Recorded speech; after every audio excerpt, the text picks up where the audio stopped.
जो बच्चे मंदबुद्धि हैं, फियर वाले का पता चल सकता है नहीं चल सकता है। जब भी ऐसा होता है तो नर्वस सिस्टम पर इफेक्ट होता है। न्यूरॉन्स को नरिश करने के लिए कौन सा ट्रीटमेंट है? रिवाइटल। आपने कहा कि मंदबुद्धि बच्चे का तो पता चल गया, ये ट्रीटमेंट दे रहे हैं, काम हो रहा है। फियर वाले का पता चल सकता है नहीं चल सकता है। तो यहाँ दो प्रकार के फियर होते हैं। कितने प्रकार के फियर होते हैं? दो प्रकार के फियर होते हैं। जैसे ना अब एकदम डरी, क्या हुआ, ये ऐसे किया, आपके पीछे गोली चली ठा और आप ऐसे हुए, ये फियर डिफरेंट प्रकार का फियर है। इसको बोलते हैं नर्वस सिस्टम का फियर। किसका बोलते हैं? फियर नहीं है, ये रिफ्लेक्स एक्शंस बोलते हैं। क्या बोलते हैं? Reflex actions.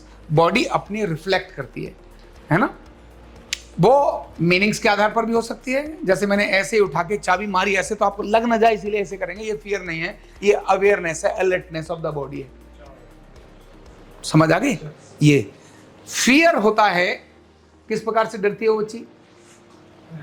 ऐसे अचानक डरती है, मतलब उसको कुछ लगा वो मम्मी ये हो जाएगा क्या, तो रोने लगती है। हाँ शंख बजते रोने लगती है। ये जो स्थिति है ना, ऐसी स्थिति ये फियर बोलते हैं। अभी इसी में ये पैरामीटर देखेंगे, बच्ची शंख बजते हुए रोती है तो अब धीरे धीरे धीरे धीरे अब शंख बजने से कम रोती है ना, ऐसा होता है। तो वहां से फियर निकल कर आता है और वहीं से पैरामीटर है। आपको बोलता हूं फियर है क्योंकि बच्चे की नाड़ जल्दी काट दी थी, तो ट्रीटमेंट कौन सा देना होगा? चोट वाला। कौन सा? क्योंकि उस समय इंजरी हुई थी, नाड़ काटा था, इसीलिए डर आया था उसके अंदर। तो इंजरी वाला ट्रीटमेंट दीजिए, इम्यूनिटी ट्रीटमेंट नंबर 1। दूसरा, जब भी ऐसा होता है तो नर्वस सिस्टम पर इफेक्ट होता है, इसलिए न्यूरॉन्स को नरिश करने के लिए कौन सा ट्रीटमेंट है? रिवाइटल। कौन सा ट्रीटमेंट है? रिवाइटल। और न्यूरॉन्स को और अच्छी पावर मिलती है प्राण ऊर्जा से। किससे? तो आप प्राण ऊर्जा दीजिए, रिवाइटल दीजिए और इम्यूनिटी ट्रीटमेंट दीजिए, तो जिसको डर लग रहा है उसको कम हो जाएगा। और क्योंकि अब एक ज्यादा उम्र अधिक हो गई है, इसलिए बीच बीच में जो सेरोटोनिन वाला है 8-CNS, फिर ADR को भी एक्टिवेट कर लेना, ये भी उसके लिए जरूरी है। ये चीजें बीच बीच में हो सकती हैं। लेकिन साथ ही साथ मैं आपको बता रहा हूं कि जो बच्चे मंदबुद्धि हैं, जैसा उन्होंने प्रश्न किया, मंदबुद्धि बच्चों का रूट को जाने तो ब्रेन में ऑक्सीजन की कमी थी, तो मैक्सिमम क्या भरना है? ऑक्सीजन। प्राण ऊर्जा ट्रीटमेंट दीजिए, जितने प्राण ऊर्जा आपको लगता है 4 बार दे दो, 6 बार दे दो, 10 बार दे दो, कोई खराबी नहीं होने वाली। आप उसको लगातार दीजिए, बस हाथों में रैसेस न पड़ जाए। पता पड़ा रगड़ा मार मार के आपने लाल कर दिया, तो इतना नहीं दीजिए, इतना दीजिए। तो पहला प्राण ऊर्जा। फिर वहां पर क्या हुई, उसके कारण से चीजें क्लॉटिंग हुई। क्या हुई?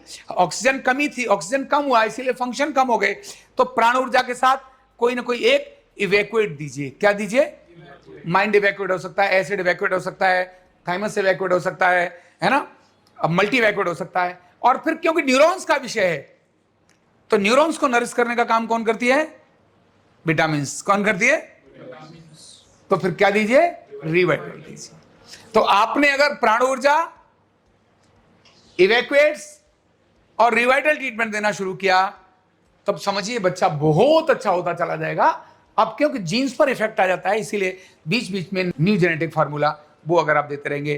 कॉन्स्टिपेशन हो रहा है तो कॉन्स्टिपेशन के लिए डाइजेस्टिव ट्रीटमेंट दे दीजिए, एसिड वाले ट्रीटमेंट दे दीजिए, जिससे उसका कॉन्स्टिपेशन ठीक हो जाए, पेट ठीक हो जाए। तो अगर इस प्रकार का होगा तो ठीक हो जाएगा।